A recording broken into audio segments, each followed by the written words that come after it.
ಚಾವಣಿ ಅಷ್ಟೇ ಡ್ಯಾಮೇಜ್ ಆಗಿರೋದು. ಗೋಡೆ ಇಂಟ್ಯಾಕ್ಟ್ ಆಗಿದೆ, ಗೋಡೆ ಏನು ತೊಂದರೆ ಆಗಿಲ್ಲ. ಅಲ್ಲ ಗೋಡೆ ಡ್ಯಾಮೇಜ್ ಆಗಿದೆ. ಡ್ಯಾಮೇಜ್ ಅಂದರೆ ಡ್ಯಾಮೇಜ್ ಅಂತ ಹೇಳಿದರೆ ಡ್ಯಾಮೇಜ್ ಅಂತ ಹೇಳಿ ನೀವು ಅದರಲ್ಲಿ ಸೇಫ್ ಯಾಕೆ ಹಾಕ್ತೀರಿ? ಇದು ಸಾರ್ವಜನಿಕ ಬೇಕಾಗಿ ಇರುವುದು. ನೀವು ಅದನ್ನು ಸೇಫ್ ಮಾಡಬೇಡಿ. ಗಿಲ್ಡಿ ಹೋಗಲಿ ಗೌರ್ಮೆಂಟ್ ಇದ್ದು.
ಇವತ್ತು ನೆರೆಯದತ್ತ ಎಲ್ಲ ಮಾಧ್ಯಮಗಳು ಅಥವಾ ಎಲ್ಲ ಪೊಲೀಸ್ ಇಲಾಖೆಯ ಸಿಬ್ಬಂದಿಗಳು, ಆರೋಗ್ಯದ ಆಂಬ್ಯುಲೆನ್ಸ್ಗಳೆಲ್ಲವೂ ಕೂಡ ದೌಡಾಯಿಸಬೇಕಾಗಿತ್ತು. ನಿರಂತರವಾಗಿ ಬಹಳಷ್ಟು ಜನ ಬರಬೇಕಾಗಿತ್ತು. ಆದರೆ ಅದೃಷ್ಟ ಚೆನ್ನಾಗಿತ್ತು. ರಾತ್ರಿ ಹೊತ್ತಿನಲ್ಲಿ ಒಂದು ಮರ ಬಿದ್ದು ದೊಡ್ಡದೊಂದು ಆಪತ್ತು ತಪ್ಪಿ ಹೋಗಿದೆ. ಅದೃಷ್ಟ ಚೆನ್ನಾಗಿತ್ತು. ನಾವೀಗ ಇರುವಂತಹದ್ದು ನೆರಿಯದ ಆರೋಗ್ಯ ಮತ್ತು ಕ್ಷೇಮ ಕೇಂದ್ರ, ನೆರಿಯ, ಬೆಳ್ತಂಗಡಿ ತಾಲೂಕು, ದಕ್ಷಿಣ ಕನ್ನಡ.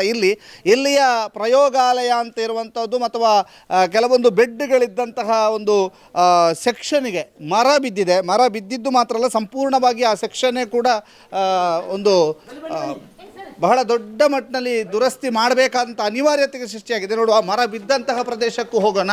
ಆ ಜೊತೆಗೆ ಅದರ ಒಳಭಾಗ ಹೇಗಿದೆ ಅನ್ನುವಂಥದ್ದನ್ನು ಕೂಡ ನಾವು ತೋರಿಸ್ತಾ ಇದ್ದೀವಿ. ಇದು ಆರೋಗ್ಯ ಒಂದು ಪ್ರಾಥಮಿಕ ಆರೋಗ್ಯ ಕೇಂದ್ರದ ಒಳಭಾಗ. ಈಗ ಮರ ಬಿದ್ದಂಥ ಪ್ರದೇಶಕ್ಕೆ ಹೋಗಿ ಬಂದು ತದಬಳಿಕ ಒಳಗಿನ ಪರಿಸ್ಥಿತಿ ಹೇಗಿದೆ ಅನ್ನುವಂಥದ್ದನ್ನು ನಿಮಗೆ ತಿಳಿಸ್ತೀವಿ.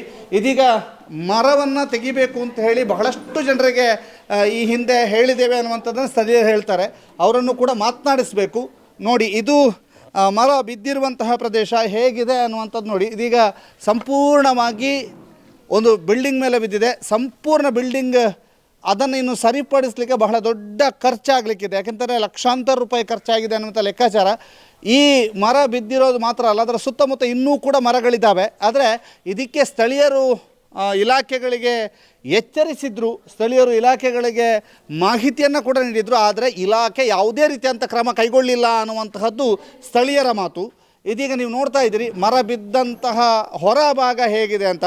ಸಂಪೂರ್ಣವಾಗಿ ಮರ ನೇರವಾಗಿ ಆ ಬಿಲ್ಡಿಂಗ್ ಮೇಲೆ ಬಿದ್ದಿರೋದ್ರಿಂದ ಅಲ್ಲಿ ಸಂಪೂರ್ಣ ಆ ಒಂದು ಮಾಡಿರ್ಬೋದು ಎಲ್ಲವೂ ಕೂಡ ನಾಶ ಆಗಿದೆ. ಅದರ ಜೊತೆಗೆ ಅದರ ಮೇಲ್ಭಾಗದಲ್ಲಿದ್ದಂತಹ ಮುಚ್ಚಿಗೆ ಅದು ಕೂಡ ಕೆಳಗೆ ಬಿದ್ದಿದೆ. ಈಗ ನಾವು ಒಳಭಾಗಕ್ಕೆ ಹೋಗುವ, ಯಾವ ರೀತಿಯಾಗಿ ಒಳಭಾಗದ ಚಿತ್ರಣ ಇದೆ ಅನ್ನುವಂಥದ್ದನ್ನು ಕೂಡ ನಿಮಗೆ ತೋರಿಸ್ತೀವಿ. ಆಸ್ಪತ್ರೆಯ ಒಳಭಾಗ ಯಾವ ರೀತಿಯಾಗಿ ನಾಶ ಆಗಿದೆ ಅನ್ನುವಂಥದ್ದನ್ನು ಕೂಡ ನೀವೆಲ್ಲರೂ ಕೂಡ ನೋಡ್ತಾ ಇದ್ರಿ. ಕೇವಲ ಇಷ್ಟು ಮಾತ್ರ ಅಲ್ಲ, ಇನ್ನೂ ಕೂಡ ಸಂಪೂರ್ಣವಾಗಿ ಇದು ನೋಡಿ, ಗಂಡಸರ ವಾರ್ಡ್ ಅಂತಿದೆ. ಈ ಗಂಡಸರ ವಾರ್ಡು ಕೂಡ ನಜ್ಜುಗುಜ್ಜಾಗಿದೆ, ಸಂಪೂರ್ಣವಾಗಿ ಹೋಗಿದೆ. ಇಲ್ಲಿ ಗಂಡಸರ ವಾರ್ಡ್ನಲ್ಲಿಯೂ ಕೂಡ ಪರಿಸ್ಥಿತಿ ಶೋಚನೀಯ. ಸಂಪೂರ್ಣವಾಗಿ ಇದು ಹೋಗಿರುವಂಥದ್ದು. ಇದು ರಿಪೇರಿಗೆ ಭಾಳಷ್ಟು ಖರ್ಚುಗಳು ಆಗ್ತವೆ. ಅದರ ಜೊತೆಗೆ ಇಲ್ಲಿ ಮತ್ತೊಂದಷ್ಟು ರೂಮ್ಸ್ ಇದ್ದಾವೆ. ಆ ರೂಮ್ಸ್ ನೋಡಿ, ಇದೆಲ್ಲ ಹಂಚು ಮತ್ತು ಮೇಲ್ಭಾಗದ ಸೀಟು ಎಲ್ಲವೂ ಕೂಡ ಹೋಗಿದೆ. ಇದೀಗ ನೀವು ಗಂಡಸರ ವಾರ್ಡ್ನ ಚಿತ್ರಣವನ್ನು ನೋಡ್ತಾ ಇದ್ದರೆ, ಹೊರಭಾಗದ ಚಿತ್ರಣವನ್ನು ಕೂಡ ನಮ್ಮ ಪಂಚೇಶ್ ಚಾರ್ಮಾಡಿಯವರು ನಿಮಗೆ ತೋರಿಸ್ತಾ ಇದ್ದಾರೆ ಯಾವ ರೀತಿಯಾಗಿ ಇದೆ ಅಂತ ಹೇಳುವಂಥದ್ದು. ಇದು ನೋಡಿ, ಇದೆಲ್ಲ ಇಲ್ಲಿ ನಡಿಲಿಕ್ಕಾಗೋದಿಲ್ಲ, ಆ ರೀತಿಯಾಗಿದೆ. ಇದು ಇನ್ನೊಂದು ಹೆಂಗಸರ ವಾರ್ಡ್, ಕೊಠಡಿ ಸಂಖ್ಯೆ 8 ಹೆಂಗಸರ ವಾರ್ಡ್ನ ಒಳಭಾಗಕ್ಕೆ ಹೋಗ್ತಾ ಇದ್ದೀವಿ. ಅದಕ್ಕಿಂತ ಹೊರಭಾಗದ ಚಿತ್ರಣವನ್ನು ಕೂಡ ನೀವೆಲ್ಲರೂ ನೋಡ್ತಾ ಇದ್ದೀರಿ ಯಾವ ರೀತಿಯಾಗಿ ನಜ್ಜುಗುಜ್ಜಾಗಿದೆ. ಇದರ ಅಡಿಯಲ್ಲಿ ನಿಲ್ಲೋದು ಕೂಡ ಅಷ್ಟೇ ಡೇಂಜರಸ್ಸು. ಒಂದು ಹಂಚು ಬಿದ್ದರೂ ಕೂಡ ತಲೆ ಮೇಲೆ ಬೀಳುವಂಥ ಸಾಧ್ಯತೆ ಇದೆ.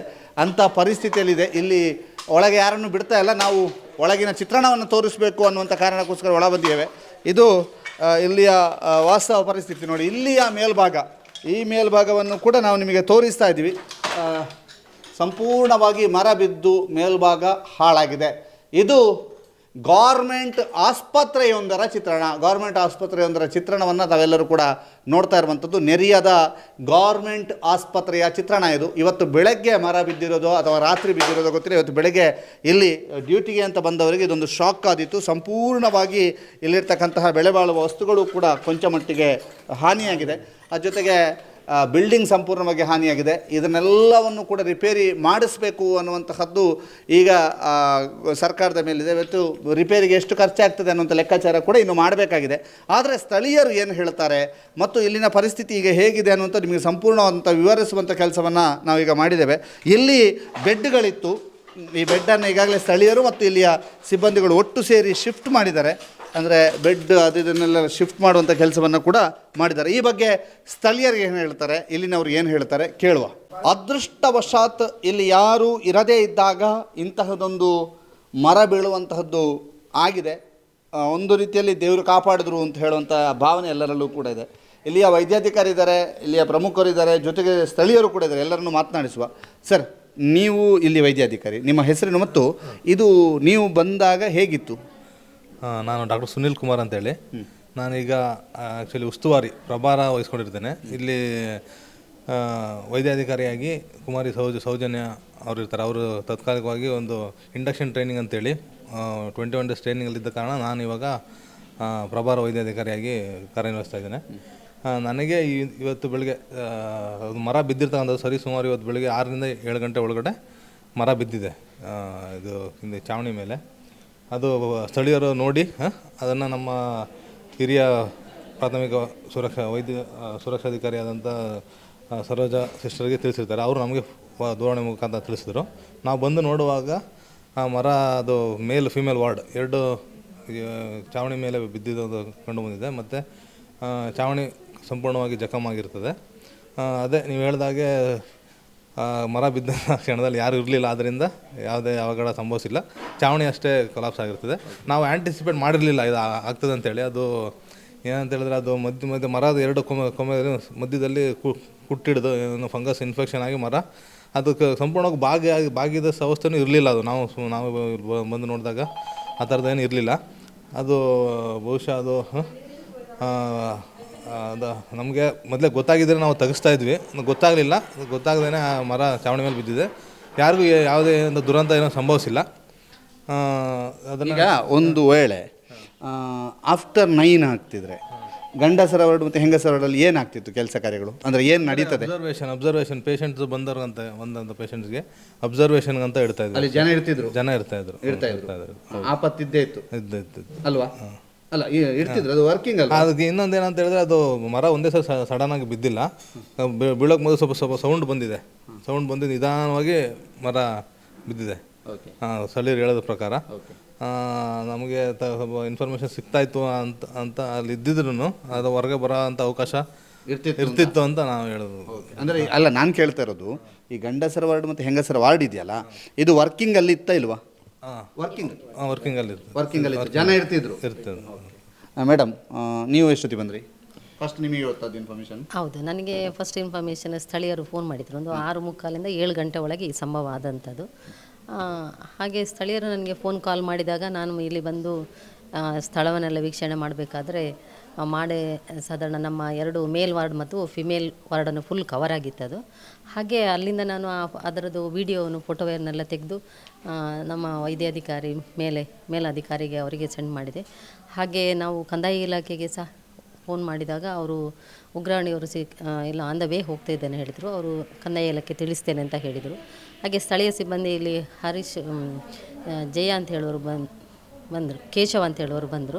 ಕೇಶವ ಬಂದು ಅವರು ಸಹ ಸ್ಥಳವನ್ನೆಲ್ಲ ವೀಕ್ಷಣೆ ಮಾಡಿ ಸಂಬಂಧಪಟ್ಟವರಿಗೆಲ್ಲ ನಾವು ತಿಳಿಸ್ತೇವೆ ಅಂತ ಹೇಳಿದರು.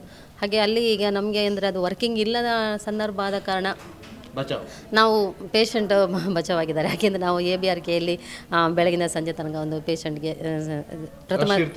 ಪ್ರಥಮ ಚಿಕಿತ್ಸೆ ಮಾಡುವಂಥ ಸಂದರ್ಭ. ಈಗ ನಮ್ಮ ವೈದ್ಯಾಧಿಕಾರಿ ಡಾಕ್ಟರ್ ಸೌಜನ್ಯ ಮೇಡಮ್ ಅವರು ಒಂದು ತರಬೇತಿಗೆ ಮೈಸೂರಿಗೆ ಹೋಗಿರೋ ಕಾರಣ ನಾವು ABRK ಅಂತ ಯಾವುದೋ ಒಂದು ಪ್ರೋಗ್ರಾಮ್ ಮಾಡ್ತಾ ಇಲ್ಲ. ಎಮರ್ಜೆನ್ಸಿ ಏನಾರಿದ್ದರೆ ಅವರಿಗೆ ಕಾಲ್ ಮಾಡಿ ಅಥವಾ ಸುನೀಲ್ ಸರಿಗೆ ಫೋನ್ ಮಾಡಿ ನಾವು ಅಡ್ಮಿಷನ್ ಮಾಡುವಂಥದ್ದು.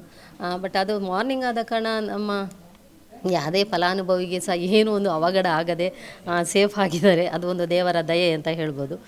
ಬಟ್ ಇಷ್ಟು ಸಂಭವ ಒಂದು ಆದದನ್ನು ನಾವು ಸಂಬಂಧಪಟ್ಟ ಸಿಬ್ಬಂದಿಗೂ ಪಂಚಾಯತಿಗೂ ಎಲ್ಲ ಕಡೆಯನ್ನು ವಿಷಯವನ್ನು ತಿಳಿಸಿದ್ದೇವೆ. ಇಷ್ಟೇ. ಈಗ ಸ್ಥಳೀಯರಿದ್ದಾರೆ. ನಮಸ್ತೆ, ಏನು ಹೆಸರು ನಿಮ್ಮದು? ಒಂದು ಕೇಶವ ನೆರಿಯ. ನಾವು ಇದಕ್ಕಿಂತ ಮುಂಚೆ ಮರದ್ದು ವಿಷಯ ಹೇಳಿದ್ದೇವೆ. ಇದನ್ನು ಸ್ವಲ್ಪ ನಾವು ಇಲ್ಲಿ ಸ್ಟಾಪಲ್ಲಿ ಹೇಳಿದ್ದೇವೆ, ತೆಗಿಬೇಕು, ಅದು ತೆಗೆದರೆ ಒಳ್ಳೆಯದು, ಇಲ್ಲದ್ರೆ ಬೀಳುವ ಚಾನ್ಸಸ್ ಇದೆ ಅಂತ ನಾವು ಹೇಳಿದ್ದೇವೆ. ಅದು ಅವರು ಏನೋ ತೆಗೆಯುವ ಅಂತ ಇದ್ದರು. ಏನೋ ಪಂಚಾಯತಿ ಗಮನಕ್ಕೆ ಸಹ ತಂದಿದ್ದೇವೆ. ಪಂಚಾಯತಿಯಲ್ಲಿ ಸಹ ಇದಕ್ಕೆ ಯಾರು ಕೇರ್ ಮಾಡಲಿಲ್ಲ. ಮತ್ತು ಇವಾಗ ಮರ ಬಿದ್ದ ಮೇಲೆ ನಾವು ಕಂದಾಯ ಇಲಾಖೆಗೆ ಸಹ ನಾವು ಮಾಹಿತಿ ಕೊಟ್ಟಿದ್ದೇವೆ. ಕಂದಾಯ ಇಲಾಖೆಯವರು ಸಹ ಇದಕ್ಕೆ ಬೇಜವಾಬ್ದಾರಿ ತೋರಿಸ್ತಾ ಇದ್ದಾರೆ. ಒಂದು ಅರಣ್ಯ ಅಧಿಕಾರಿಗಳಿಗೆ ಸಹ ನಾನು ಮಾಹಿತಿ ಕೊಟ್ಟಿದ್ದೇನೆ, ಅವರಿಗೆ ಬರಬೇಕಂತ ಹೇಳಿದ್ದೇನೆ. ಅವರನ್ನು ಸಹ ಇದಕ್ಕೆ ಬರಲಿಲ್ಲ, ಅವರು ಸಹ ಬೇಜವಾಬ್ದಾರಿ ತೋರಿಸ್ತಾ ಇದ್ದಾರೆ. ಈ ಗೌರ್ಮೆಂಟ್ ಇದರಲ್ಲಿ ಆಸ್ಪತ್ರೆಗೆಲ್ಲ ಯಾವುದು ಇದಕ್ಕೆ ಆದರೂ ಇವರು ಹೀಗೆ ಮಾಡಿದರೆ ಸಾರ್ವಜನಿಕರು ಏನು ಮಾಡುವ ಸ್ಥಿತಿ? ಈಗ ಮರ ಬಿದ್ದಂಥ ಟೈಮಲ್ಲಿ ಅದನ್ನು ನೋಡಿದವರು ನೀವು ಅಲ್ವಾ? ಹೇಗೆ, ಎಷ್ಟೊತ್ತಿಗೆ? 6:30 ಒಳಗೆ ನಾನು ಅಲ್ಲಿ ಪೈಪಲ್ಲಿ ನೀರು ನಾನು ಮರ್ತಾ ಇರುವಾಗ ನನಗೆ ಸೌಂಡ್ ಕೇಳ್ತು. ಕೇಳಿ ನಾನು ಬಂದು ನೋಡುವಾಗ ಮರ ಬಿದ್ದು ಇದಾಗಿದೆ. ಅವಾಗಲೂ ನಾನು ಮತ್ತೆ ಹೋಗಿ ಸಿದ್ದವ್ರ ಹತ್ರ ನಾನು ವಿಷಯ ಹೇಳಿದೆ. ನಾನು ಹೇಳೋಂಥ ಮೊದಲು ಅವರಿಗೆ ವಿಷಯ ಸಿಕ್ಕಿದೆ. ಅಂದರೆ ನಮ್ಮ ಬರ್ತೀವಿ ಹೊರಗೆ ನೋಡುವ ಅಂತೇಳಿ ನೋಡಿ ಮತ್ತೆ ನಾವು ಇದರ ಸಾಮಾನೆಲ್ಲ ನಾವು ಶಿಫ್ಟ್ ಮಾಡೋದು ಅಷ್ಟೇ. ಪಂಚಾಯತಿನವರು ಸಹ ಇದಕ್ಕೆ ಯಾರು ಸಹ ಬರಲಿಲ್ಲಲ್ಲ. ಒಂದು ಮೆಂಬರ್ ಆಗಲಿ, ಅಲ್ಲ ಅಧ್ಯಕ್ಷರಾಗಲಿ, ಅಲ್ಲ PDO ಆಗಲಿ, ಕಾರ್ಯದರ್ಶಿ ಆಗಲಿ, ಯಾರೂ ಬರಲಿಲ್ಲ. ನಾವೀಗ ವರದಿ ಮಾಡುವಂತಹ ಸಮಯ ಮಧ್ಯಾಹ್ನ 12 ಗಂಟೆ. ಬೆಳಿಗ್ಗೆ 6:00 ಇಲ್ಲಿ ಬಿದ್ದಿದೆ. ಮಧ್ಯಾಹ್ನ 12 ಗಂಟೆ ಆಗಿದೆ. ಆಸ್ಪತ್ರೆ ಕಾರ್ಯ ಆರಂಭಿಸಿ 9, 10, 11, 12, 4 ಗಂಟೆ ಆಗಿದೆ. ಆದರೆ ಇಲ್ಲಿ ತನಕ ಪಂಚಾಯತ್ನಿಂದಾಗಲಿ ಈ ಆರೋಗ್ಯ ಇಲಾಖೆಯಿಂದಾಗಲಿ ಕಂದಾಯ ಇಲಾಖೆಯಿಂದಾಗಲಿ ಯಾರೂ ಕೂಡ ಬರಲಿಲ್ಲ ಅನ್ನುವಂಥದ್ದು ಕೂಡ ಸ್ಥಳೀಯರ ಆರೋಪ. ನೀವೇನು ಹೇಳ್ತೀರಿ? ನಾವಿಲ್ಲಿದ್ದು ಆಂಬುಲೆನ್ಸ್ ಡ್ರೈವರ್ ಅಂತೇಳಿ ದಿನೇಶ್ ಕುಮಾರ್. ನಾವು 9 ಗಂಟೆ ಬಂದು ನೋಡಿದಾಗ ಎಲ್ಲ ಮರ ಬಿದ್ದಿತ್ತು. ಸಿಸ್ಟರ್ 6:30 ಫೋನ್ ಮಾಡಿದರು. ಹೀಗೆ ಬೆಡ್ಗಳೆಲ್ಲ ಇತ್ತು ಅಲ್ಲಿ? ಬೆಡ್ಡೆಲ್ಲ ಇತ್ತು, ಎಲ್ಲ ಕಡೆ ಬೆಡ್ ಇತ್ತು. ಅದನ್ನೆಲ್ಲ ನಾವು ಶಿಫ್ಟ್ ಮಾಡಿ ಈಗೆಲ್ಲ ಕೆಲಸ ಕಾರ್ಯ ಎಲ್ಲ ಮುಗಿಸ್ತೇವೆ. ದೊಡ್ಡ ಮಟ್ಟಿಗೆ ಹಾನಿಯಾಗಿದೆ? ದೊಡ್ಡ ಮಟ್ಟಿಗೆ ಹಾನಿಯಾಗಿದೆ. ಹೌದು, ಪೇಷಂಟ್ ಇರಬೇಕಂದ್ರೆ ಅವರಿಗೂ ಹಾನಿ ಆಗ್ತಿತ್ತು. ಈಗ ನಮ್ಮ ಕಟ್ಟಡ ಈ ದುರಸ್ತಿ ಆದದ್ದು, ಬಟ್ ಅದು ಈಗ ಸಾರ್ವಜನಿಕವಾಗಿ ಅಥವಾ ಅದನ್ನು ಯಾವುದೇ ರೀತಿ ಉಪಯೋಗ ಮಾಡುವ ಸ್ಥಿತಿಯಲ್ಲಿ ಇಲ್ಲ. ಅದು ಹೊಸತಾಗಿಯೇ ನಿರ್ಮಾಣ ಒಂದು ಆಗಬೇಕು. ಯಾಕೆಂದರೆ ಇದು ಗಿರಿಜನ ಉಪಯೋಜನೆ ಅಡಿಯಲ್ಲಿ ಇರುವಂಥ ಹಾಸ್ಪಿಟಲ್ ನಿರ್ಮಾಣ ಆದದ್ದು ಅದೇ ಥರ. ಹಾಗೆ ಅದು ಹೊಸ ಕಟ್ಟಡವೇ ಆದರೆ ಭಾರಿ ಉತ್ತಮ. ಜೊತೆಗೆ ಈಗ ಅಲ್ಲಿ ಮರ ಮಟ್ಟುಗಳೆಲ್ಲ ಉಂಟು. ಆ ಮರ ಮಟ್ಟನ್ನು ನಮ್ಮ ಫಾರೆಸ್ಟ್ ಇಲಾಖೆಯ ವತಿಯಿಂದ ಅವರ ಮುಖಾಂತರದಲ್ಲಿ ಅದನ್ನು ಏನಾದ್ರು ಒಂದು ವ್ಯವಸ್ಥೆ ಮಾಡಿದರೆ ನಮಗೆ ಒಂದು ಒಳ್ಳೆಯದಿತ್ತು. ಯಾಕೆಂದರೆ ನಮ್ಮಲ್ಲಿ ಅಂಥ ಅನುದಾನಗಳು, ಹೆಚ್ಚಿನ ಅನುದಾನಗಳು ಯಾವುದು ನಮಗೆ ಇಲ್ಲ. ಹಾಸ್ಪಿಟಲ್ ಮುಖಾಂತರದಲ್ಲಿ ನಾವೇ ಮಾಡುವಂಥದ್ದು. ಇನ್ನೂ ಅಧಿಕಾರಿಗಳು ಬರಬೇಕಷ್ಟೇ. ಈ ವರದಿಯನ್ನು ನಾವು ಪ್ರಕಟ ಮಾಡುವಾಗ ಪ್ರಸಾರ ಮಾಡೋದು ಸ್ವಲ್ಪ ಲೇಟ್ ಆಗ್ಬೋದು. ಆದರೆ ಈಗ ಸಮಯ 12 ಗಂಟೆ 15 ನಿಮಿಷದ ಹೊತ್ತಿನಲ್ಲಿ ಇಲ್ಲಿ ನಾವು ವರದಿ ಮಾಡ್ತಾ ಇದ್ದೇವೆ. ಆದರೆ ಬೆಳಗ್ಗೆ 6:30 ಗಂಟೆಗೆ ಮರ ಬಿದ್ದಿದೆ. ಇಲ್ಲಿಯ ತನಕವೂ ಸರ್ಕಾರದ ಯಾವುದೇ ಅಧಿಕಾರಿಗಳು ಇಲ್ಲಿಗೆ ಭೇಟಿ ಕೊಟ್ಟಿಲ್ಲ. ಏನಾಗಿದೆ ಅಂತ ನೋಡಲಿಲ್ಲ, ಪರಿಸ್ಥಿತಿ ಹೇಗಿದೆ ಅಂತ ನೋಡಲಿಲ್ಲ. ಈಗ ಒಂದು ವೇಳೆ ಜೋರಾಗಿ ಮಳೆ ಬಂದರೆ ಬಿಲ್ಡಿಂಗ್ನ ಪರಿಸ್ಥಿತಿ ಏನಾಗ್ಬೋದು ಅದು ಸಹ ಗೊತ್ತಿಲ್ಲ. ಯಾವುದನ್ನು ಕೂಡ ಕೇಳಲಿಲ್ಲ. ಇನ್ನೂ ಅಧಿಕಾರಿಗಳು ಇಲ್ಲಿಗೆ ಬರ್ಬೋದು. ಅವರ ನಿರೀಕ್ಷೆಯಲ್ಲಿ ಗ್ರಾಮಸ್ಥರಿದ್ದಾರೆ, ಅವರ ನಿರೀಕ್ಷೆಯಲ್ಲಿ ಆಸ್ಪತ್ರೆಯ ಸಿಬ್ಬಂದಿಗಳಿದ್ದಾರೆ. ಅದಕ್ಕೇನಾದರೂ ಒಂದು ವಿಲೇವಾರಿ ಮಾಡಬೇಕಲ್ವಾ ಅನ್ನುವಂತಹ ಲೆಕ್ಕಾಚಾರದಲ್ಲಿ ಇಲ್ಲಿನವರಿದ್ದಾರೆ. ಒಟ್ಟಿನಲ್ಲಿ ವಿಲೇವಾರಿ ಹೇಗೆ ಮಾಡ್ತಾರೆ, ಯಾವಾಗ ಮಾಡ್ತಾರೆ ಅನ್ನುವಂಥದ್ದು ಪ್ರಶ್ನೆ ಆಗಿದೆ. ಅದಕ್ಕೆ ಈಗಷ್ಟೇ ನಾವು ತಿಳಿಸಿದ್ದೇವೆ. ಅದು ಮರ ನಮ್ಮ ಇಲಾಖೆ ನಾವು ಅದು ಮರ ಕ್ಲಿಯರ್ ಮಾಡಲಿಕ್ಕೆ ತಿಳಿಸಿದ್ದೇವೆ. ಚಾವಣಿ ಅಷ್ಟೇ ಡ್ಯಾಮೇಜ್ ಆಗಿರೋದು, ಗೋಡೆ ಇಂಟ್ಯಾಕ್ಟ್ ಆಗಿದೆ, ಗೋಡೆ ಏನು ತೊಂದರೆ ಆಗಿಲ್ಲ. ಅಲ್ಲ ಡ್ಯಾಮೇಜ್ ಆಗಿದೆ. ಡ್ಯಾಮೇಜ್ ಅಂತ ಹೇಳಿದ್ರೆ ಡ್ಯಾಮೇಜ್ ಅಂತ ಹೇಳಿ, ನೀವು ಅದರಲ್ಲಿ ಸೇಫ್ ಯಾಕೆ ಹಾಕ್ತೀರಿ? ಇದು ಸಾರ್ವಜನಿಕ ಬೇಕಾಗಿ ಇರುವುದು. ನೀವು ಅದನ್ನು ಸೇಫ್ ಮಾಡಬೇಡಿ. ಗಿಲ್ಡಿ ಹೋಗಲಿ, ಗೋರ್ಮೆಂಟ್ ಇದ್ದು ಹೊಸತಾಗಿ ಅದಕ್ಕೆ ಬಂದಿದೆ, ಅದನ್ನು ಕ್ಯಾನ್ಸಲ್ ಮಾಡಿದರು. ಯಾಕೆ ಕ್ಯಾನ್ಸಲ್ ಮಾಡಬೇಕು? ಸಾರ್ವಜನಿಕರಿಗೆ ಬಂದ ಉಪಯೋಗಕ್ಕೆ ಇರುವುದನ್ನು ಅದನ್ನು ಕ್ಯಾನ್ಸಲ್ ಯಾಕೆ ಮಾಡಬೇಕು ಅವರು? ಈಗ ನೋಡಿ, ಅದು ಫುಲ್ ಕ್ರ್ಯಾಕ್ ಆಗಿದೆ, ಅದು ಬಿಲ್ಡಿಂಗೇ ಚೇಂಜ್ ಆಗಬೇಕು. ಅದನ್ನು ನೀವು ಮಾತಾಡಿ. ಓಕೆ, ಇದು ಸ್ಥಳೀಯರು ಮತ್ತು ಇಲ್ಲಿನವರ ಅಭಿಪ್ರಾಯ. ಪರಿಸ್ಥಿತಿ ಹೇಗಿದೆ ಅನ್ನುವಂಥದ್ದನ್ನು ನಿಮಗೆ ವಿವರಿಸುವಂಥ ಪ್ರಯತ್ನವನ್ನು ಸುದ್ದಿ ನ್ಯೂಸ್ ಮಾಡಿದೆ. ರಂಜನ್ ನೆರಿಯ ಮತ್ತು ಪಂಚೇಶ್ ಚಾರ್ಮಾಡಿ ಜೊತೆಗೆ ದಾಮೋದರ್ ದೊಂಡೋಲೆ, ಸುದ್ದಿ ನ್ಯೂಸ್ ನೆರಿಯ.